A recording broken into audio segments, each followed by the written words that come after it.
اعوذ باللہ من الشیطان الرجیم، بسم اللہ الرحمن الرحیم، رب اشرح لی صدری ویسر لی امری واحلل عقدۃ من لسانی یفقہوا قولی۔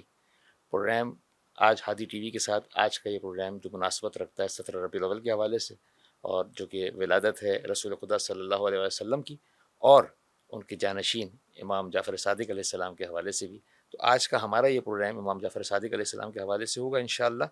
اور آج بھی ہمارے ساتھ ہمارے مہمان ہیں مولانا محمد علی نقوی صاحب۔ مولانا صاحب آپ کا بہت بہت شکریہ۔ جزاک اللہ۔ مولانا صاحب 17 ربیع الاول صادقین کی ولادت کے حوالے سے ظاہر ہے کہ رسول خدا کی ولادت بھی ہے اور امام جعفر صادق علیہ السلام کے حوالے سے بھی ہے۔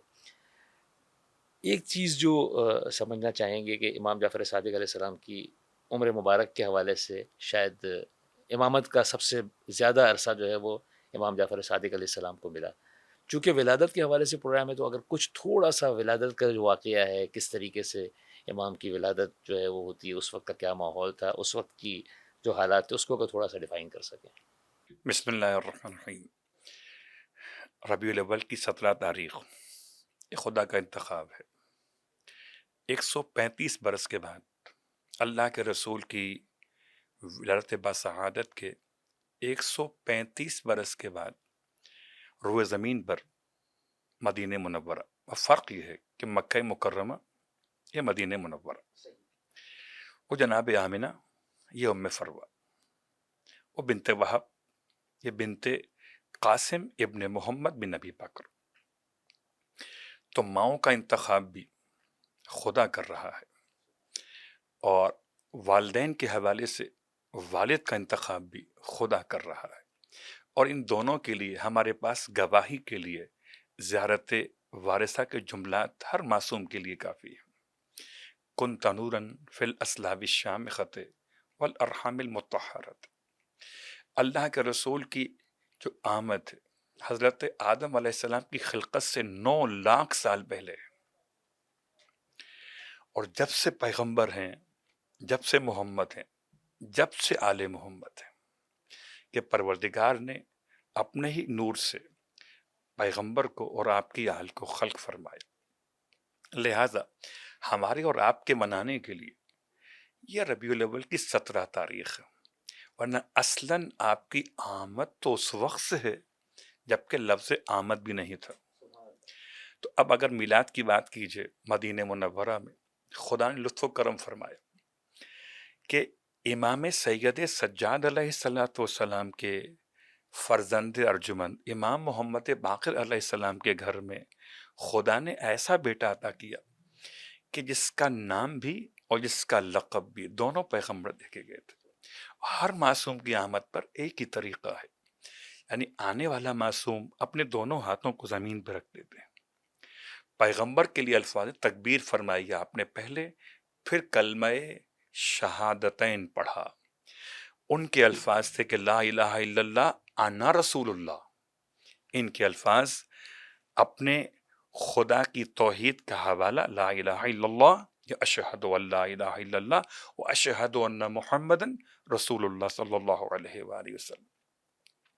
تو جیسے کلمہ شہادتین ہر امام نے آنے کے بعد بیان کیا، ویسے ہی امام صادق علیہ السلام نے 83 سن آف ہجرہ ربیع الاول کی 17 تاریخ اور امام کی آمد، اس لحاظ سے خدا نے یہ سمجھیے کہ ایک عید میں دوسری عید اضافی عطا فرمائی ہے۔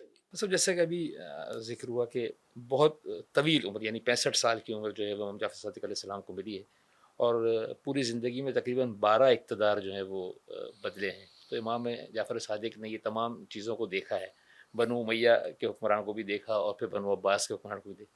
تو امام جعفر صادق علیہ السلام کی جو سیاست ہے، اس کو اگر تھوڑا سا ہم تھوڑا سا ریلائز کر سکیں یا تھوڑا ڈسکس کر سکیں کہ انہوں نے کس طریقے سے جو ہے وہ اس پورے دور میں کردار ادا کیا۔ بات یہاں پر یہ رہتی ہے کہ حجت خدا کی سیاست کو سیاست الہیہ کہا جاتا ہے۔ لفظ سیاست کے ذرا سے ہمارے یہاں بڑا نیگیٹو، صحیح، آج کل بالکل، کے معنی کو دیکھتے ہوئے ہم حکمت الہیہ کہہ سکتے ہیں، سبحان اللہ، طریقہ ہدایت کہہ سکتے ہیں۔ زبردست، تو امام علیہ الصلوۃ والسلام نے جتنے ادوار دیکھے، آپ نے 12 کی بات کی تو یہ 12 تو ظاہری اعتبار سے ہیں، البتہ جب سے نور آل محمد کا ہے صحیح، تب سے تمام مسائل ہیں۔ صحیح، کیا فرعون کے حوالے سے، کیا نمرود کے حوالے سے، کیا شداد کے حوالے سے، کیا صلب انبیاء میں امام صادق نہیں تھے؟ بالکل تھے. لیکن آپ کا یہاں رویہ کیا ہے؟ صحیح. اچھا یہ بات یاد رہے کہ آپ کی ولادت باسعادت کے موقع پر آپ کے دادا امام سجاد بھی امام موجود زین تھے. العابدین. صحیح. اب چوتھے امام کی زندگی کا آخری حصہ 83 میں امام صادق علیہ السلام کی ولادت آمد ہے 95 اور ہجری میں. تقریباً 12 سال کے بعد. صحیح. تو 12 سال تک امام زین العابدین علیہ السلام کے ساتھ اب اگر آپ دیکھ رہے ہیں ایک ایسے صابر کو جو صرف صابر نہیں ہے، سید الصابرین ہے. اس کے بعد آپ دیکھ رہے ہیں باقر العلوم کو جو صرف محمد نہیں ہے بلکہ علوم کے شگافتہ کرنے والے ہیں. تو دو کی سیرت کو لے کر صبر اور علم، آپ نے ان 12 ادوار کو اس طرح سے اپنی زندگی کے اعتبار سے تمام آنے والوں کے لیے ایک ہدایت کا راستہ عطا کیا کہ ظالم بدلیں مگر ہدایت دینے والے کا مزاج نہ بدلا. بنو امیہ کے مظالم، بنو عباس کا انداز حکومت، دونوں میں کیا فرق ہے؟ شاید ہم کہہ سکتے ہیں طریقہ اقتدار میں فرق ہے کہ کوئی ایسا ظالم بادشاہ گزرا ہو کہ جو اپنی محرم سے زنا کر بیٹھے، کوئی ایسا ظالم بادشاہ گزرا ہو کہ جو نماز پڑھانے کے لیے اپنی کسی کنیز کو حالت جنابت میں بھیج دے، شاید کوئی ایسا بادشاہ گزرا ہو کہ جو خانہ کعبہ کی چھت پر بیٹھ کر شراب پینے کا ارادہ کرے، شاید کوئی ایسا بادشاہ گزرا کہ جو قرآن مجید سے فال نکالے اور فال مرضی کی نہ نکلے تو اس پر تیروں کی برسات کر دی جائے، قرآن کو پارا پارا کر دے. ان تمام مسائل کو دیکھتے ہوئے کمال یہ ہے کہ آپ نے ان تمام مسائل کا جواب ہدایت کے ذریعے دی. یعنی وہ گمراہی پھیلاتے رہے، امام ہدایت پھیلاتے رہے. وہ ظلم کرتے رہے، امام صبر کا طریقہ بتاتے رہے. ایک جملہ آپ کی خدمت میں عرض کر دوں کہ زمانہ بہت سخت ہے منصور کا، بہت سخت ہے شام کا، بہت سخت ہے ولید کا. میں نے اس لیے سارے ناموں کو لینے کے بجائے لفظ بادشاہ استعمال کیا ہے کہ بادشاہ نے وقت کیسے کیسے ظلم کرتے رہے، کیسے ماضی میں ہوتا رہا. جو سیرت انبیاء ہے وہی سیرت اوصیاء انبیاء ہے، یعنی ائمہ اہل بیت. تو آپ نے ہر ایک منزل پر بہت مشکل کام تھا کہ جب سادات کے سروں سے باقاعدہ بغداد شہر کی مرکزی دیوار، فصیل شہر جو کہلاتی تھی، وہ تعمیر ہو رہی تھی، اس موقع پر بھی امام کا کردار کیا رہا ہے، امام کا انداز کیا رہا ہے کہ آپ نے تمام سادات کے حوالے سے تمام اپنے چاہنے والوں کے لیے سیرت کا ایسا پیغام رکھا ہے کہ سر کاٹنے والے ختم ہو گئے، لیکن سر کٹوانے والے اہل بیت کی محبت میں آج بھی موجود ہیں. صبر کی بات آئی تو جملہ آپ کی خدمت میں عرض کر دوں. جب ایک خاتون امام کی خدمت میں روتی ہوئی آتی، عمل ام داؤد کی ہم بات کر رہے ہیں چھٹے امام کے حوالے سے، تو آ کر بیان کرتی ہیں یہ آپ کی عزیزہ ہیں کہ میرا بیٹا داؤد جو ہے اس کو بادشاہ وقت کے سپاہیوں نے اریسٹ کر لیا ہے، اب نہیں معلوم زندہ ہے کہ مر گیا، کافی وقت ہو چکا ہے، روز انتظار کرتی. امام نے ایک عمل تعلیم فرمایا، عمل کی برکت سے آج بھی ہم اپنی مشکلات کے حل کو اس عمل میں تلاش کر لیتے ہیں.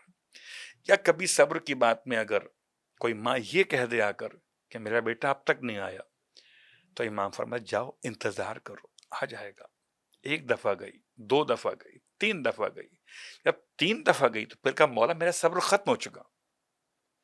فرمایا جاؤ بیٹا آ گیا. اب جب گھر پہنچی تو بیٹا موجود ہے، بیٹے کو لے کے سیدھے امام کے پاس آئی ہے. آپ پر وہی آتی؟ وہی نہیں آتی. آپ نے کیسے فرمایا کہ بیٹا آ گیا؟ امام فرماتے ہیں میں نے تمہارے الفاظ کو سن کے فرمایا، تم نے کہا صبر ختم ہو گیا، تو خدا صبر ختم ہونے کے بعد امتحان لیتا ہی نہیں. لہذا رویہ امام علیہ السلام کا خاص طور سے آپ کی توجہ رہی علم اور آگہی کی طرف، تاکہ جہالت کا جواب ان 12 حکومتوں کے اعتبار سے عوام کے لیے پہنچایا جا سکے. بہت ہی اچھے انداز میں آپ نے پوری سیاسی زندگی کو 2 لفظ میں جس طریقے سے آپ نے کہا کہ صبر اور علم کے حوالے سے. اچھا صاحب، ظاہر ہے کہ جب اتنی طویل زندگی رہی، اور امام علیہ السلام کے حوالے سے یہ بھی ہے کہ امام علیہ السلام کے بہت سارے شاگردوں کی تعداد بہت زیادہ تھی، تو اگر کچھ چیدہ چیدہ شاگردوں کے حوالے سے کچھ بیان ہو سکے۔ جہاں تک بات امام علیہ السلام کے شاگردوں کی ہے تو یہ بات یاد رکھیں کہ اصحاب ائمہ کی تعداد، پہلے ہم اصحاب کی بات کرتے ہیں، وہ تقریباً 4,500 تک پہنچتی ہے، ایک اندازہ، ایک احتیاط، اس سے کم یا زیادہ ہو سکتے 4,500۔ امام علیہ السلام کے خدمت میں بیٹھنے والے جو یوں کہیے مبلغین ہیں، یوں کہیے کہ جو واعظین ہیں، جو اساتذ ہیں، ان کی تعداد کیا ہے؟ راویان احادیث ہیں، سارے ائمہ کی ملا کے 1300 قریب بیان کی گئی ہے، تقریباً 1300 افراد۔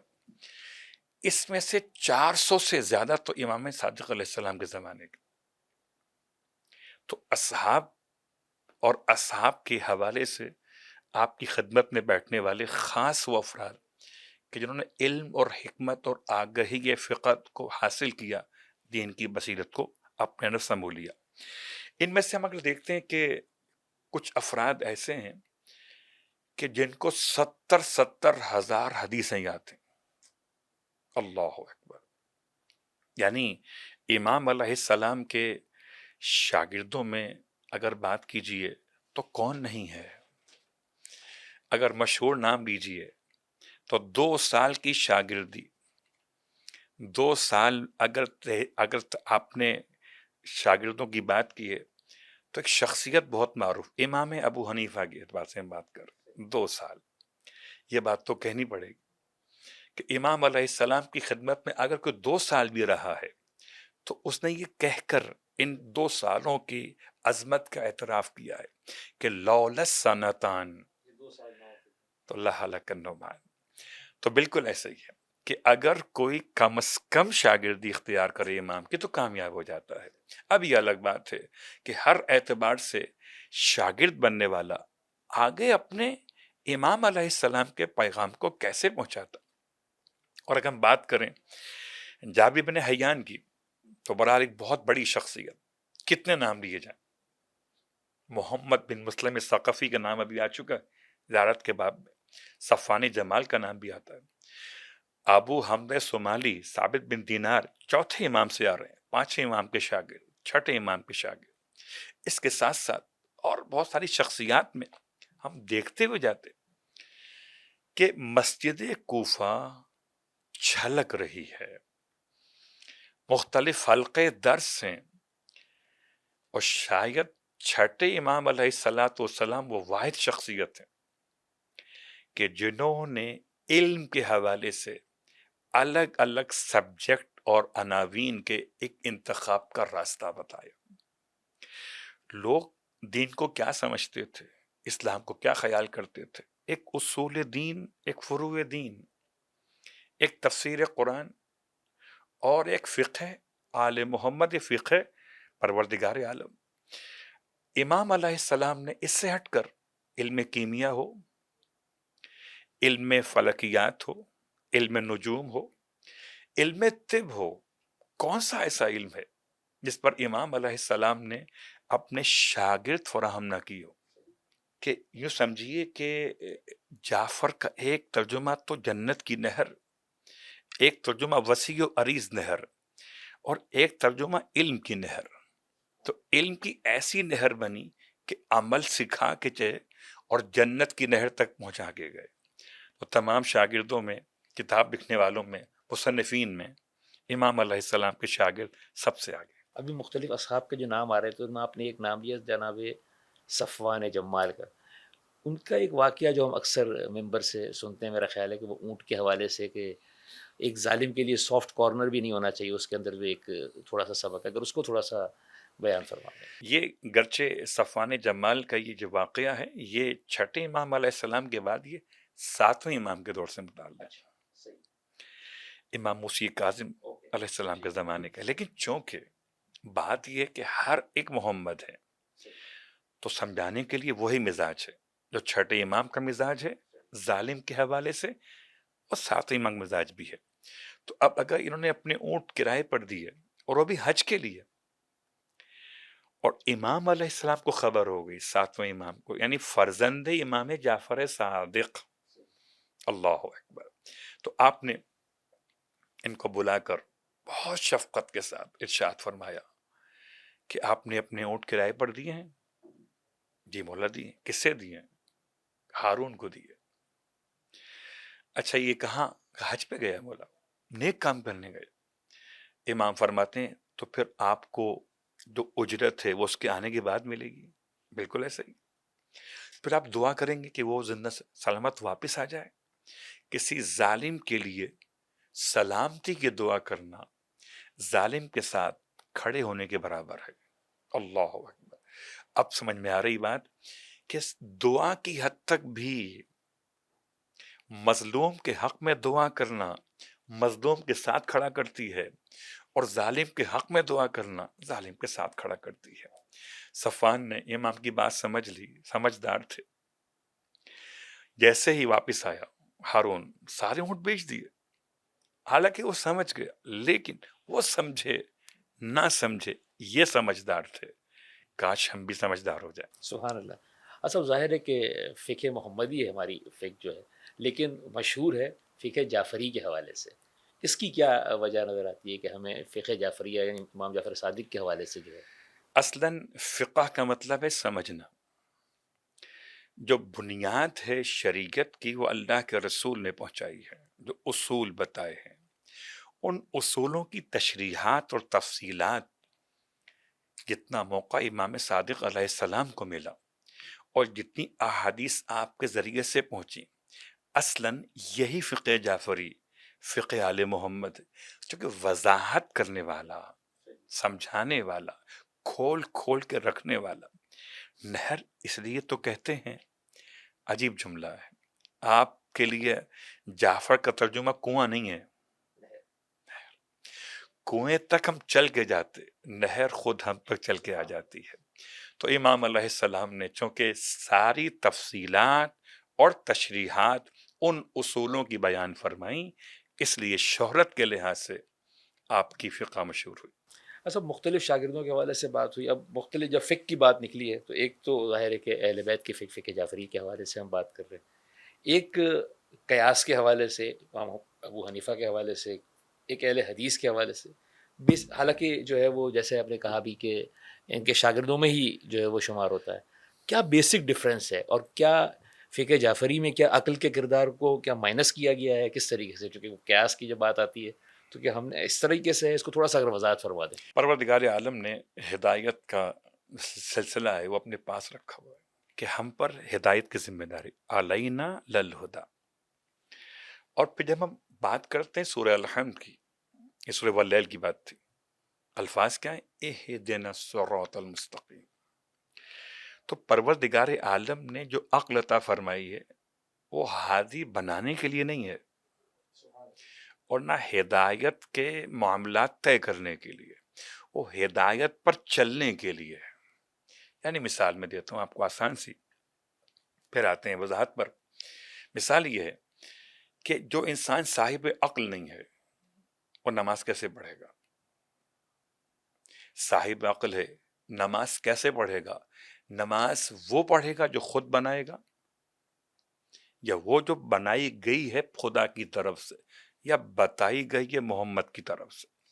تو پیغمبر نے شریعت کو لفظ قیاس کے ساتھ، ہم قیاس کی بحث کو بہت تفصیل میں اگر لے جائیں تو کہیں اور نکل جائیں گے۔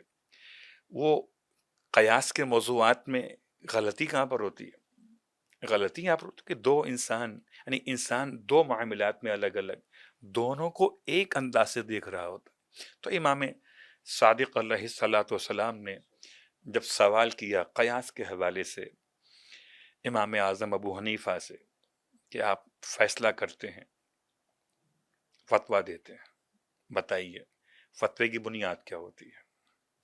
تو کہنے لگے فتوے کی بنیاد کتاب خدا ہے۔ امام فرماتے ہیں اور اگر کتاب خدا میں کوئی حکم تمہیں نہ ملے، کیا جملہ، تو کیا کرتے ہیں؟ تو کہنے لگے پھر حدیث میں تلاش کرتے ہیں، اور اگر حدیث میں بھی وہ حکم تمہیں نہ ملے تو کیا کرتے ہیں؟ تو کہا پھر ہم اس پہ غور کرتے ہیں، پھر جو عقل کہتی ہے وہ بیان کر دیتے ہیں۔ پھر امام نے ایک امتحانی انداز میں امتحان لیتے ہوئے کچھ مثالیں قائم فرمائی، ارشاد فرمایا پھر قیاس کیجئے روزے اور نماز کے حوالے سے، یہ بتائیے دونوں میں سے افضل کون سا عمل ہے؟ عقل کیا کہتی ہے؟ عقل کہتی ہے کہ نماز روزے سے افضل ہے، جواب وہی دیا گیا۔ اگر عقل یہی کہتی تو پھر کیا سبب ہے امام فرما رہے کہ ایسی خاتون کو جو ایام میں ہو، پیریڈ کے اندر ہوں، ان کو شریعت نے روزے کی قضا معاف نہیں کی ہے مگر نماز کی قضا معاف کر دی ہے۔ اب آپ کا خیال کیا ہے؟ ایک اور مثال آپ نے قائم فرمائی قتل اور زنا کے حوالے سے۔ ایسے تو بہت ساری باتیں، صرف ایک مثال عرض کرتے ہوئے کہ زیادہ بڑا گناہ کون سا ہے۔ اب بات تھی افضل عمل کون سا ہے، بڑا گناہ کون سا ہے، اگر دونوں باتیں سامنے آ جائیں کہ عقل کا استعمال نہ عبادت میں ثواب کے عنوان میں ہے نہ گناہوں کے عذاب کے عنوان میں ہے، امام نے ارشاد فرمایا آپ بتائیے آپ کی عقل کیا کہتی ہے کہ قتل بڑا گناہ ہے یا زنا؟ تو کہنے لگے قتل بڑا گناہ ہے، انسان کی جان چلی جاتی ہے۔ اور آپ غور کیجئے قرآن بھی کہتا ہے کہ قتل الناس جمیعا، تو بڑا گناہ ہے۔ تو امام نے پھر سوال فرمایا اگر ایسا ہی آپ کا خیال ہے، قیاس ہے، عقل کہتی ہے، اب بتائیے کہ پھر شریعت نے قتل میں 2 گواہ، زنا میں 4 کیوں رکھے؟ تو جب کوئی جواب نہ ہوا تو پھر امام نے خود جواب بھی ارشاد فرمایا چونکہ خاتون کے لیے پیریڈ کے مسائل جو ہیں وہ ہر مہینے ہیں بالغ ہونے کے بعد سے، تو اب ہر مہینے میں نمازوں کی قضا اس پہ واجب کی جاتی تو بجائے رحمت کے زحمت ہو جاتی، اور روزے سال میں 1 مہینے کے ہوتے ہیں تو 12 مہینے کی نماز اور 1 مہینے کے روزے، تو شریعت نے وہ رکھا جو آسان ہے انجام دینے میں قضا کے طور پر، لہذا شریعت کی نگاہوں میں فضل ہے، رحمت ہے، بوجھ نہیں ہے۔ اور رہی بات قتل و زنا کے حوالے سے، تو یہ دونوں کے اثرات کو دیکھا جاتا ہے کہ قتل میں امام فرما رہے ہیں کہ ایک آدمی ایک کو مار رہا ہے تو ایک جس کو قتل کیا گیا اس کے لحاظ سے 2 گواہ کافی ہیں، جبکہ زنا میں 2 آدمی ایک دوسرے کے ساتھ ایک برائی کر رہے ہیں، تو ایک شخص اگر قاتل ہو تو 2 گواہ دیکھ رہے ہو، اور اگر فاعل اور مفعول 2 برائیوں میں ملوث افراد زنا کر رہے ہو تو 2 گواہ یہاں سے 2 گواہ یہاں سے 4 چاہیے، تاکہ کوئی انسان شاید یہ سوچ کر زنا ہی چھوڑ دے کہ اگر 4 نے دیکھ لیا تو برائی کتنی پھیلے گی۔